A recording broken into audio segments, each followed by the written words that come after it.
మీది ఏ ఊరండి? నాది వైజాగ్ అండి. ఓకే. అంటే ఈ సర్కాజం అనేది రైటింగ్ లో ముందు నుంచే ఉండేదా, లేకపోతే రవితేజ గారు కలిసిన తర్వాత ఆయనతో వర్క్ మొదలు పెట్టిన తర్వాత స్టార్ట్ అయిందా? ఆనెస్ట్ గా చెప్పు దానికి, నువ్వు అనవసరంగా లేని పని అని సన్మాన్ సభలు పెట్టదు. నువ్వు ఆనెస్ట్ గా ఉన్నది చెప్పి. లేదు, నాకు కామెడీ టైమింగ్ ఫస్ట్ నుంచి కామెడీ అంటే చాలా ఇష్టం అండి నాకు. నేను సామాజిక వర్గం మూవీకి రైటర్ గా పనిచేశాను. సో తర్వాత చాలా ఎనీటైన్ మూవీస్, వాల్టర్ వేరయ్య సార్తో ఫస్ట్ మూవీ నాకు Waltair Veerayya dialogues one of the writer ని దానికి నేను. ఆ తర్వాత సార్తో పరిచయం అవడం. సో ఎంటర్టైన్మెంట్ నాకు చాలా ఇష్టం.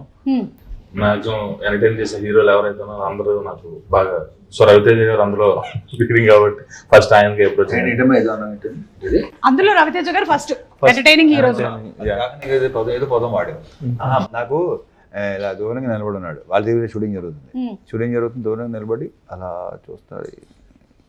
నేను కొంత గ్రహించాను, ఇది అప్లికేషన్ పెట్టడానికి వస్తున్నాడని. మెల్లిగా వచ్చి కథ ఒకటి ఉంది, కథ వింటారా అంటే అప్పటికేంటంటే ఫుల్ బిజీ నేను.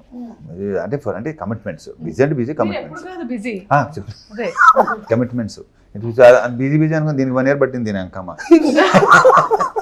సరే అయితే ఓకే, ఆవిడ వచ్చి కథ ఉన్నాయా బాబు అని చెప్పేసి ఫస్ట్ అక్కడే తను అప్రోచ్ అయ్యింది.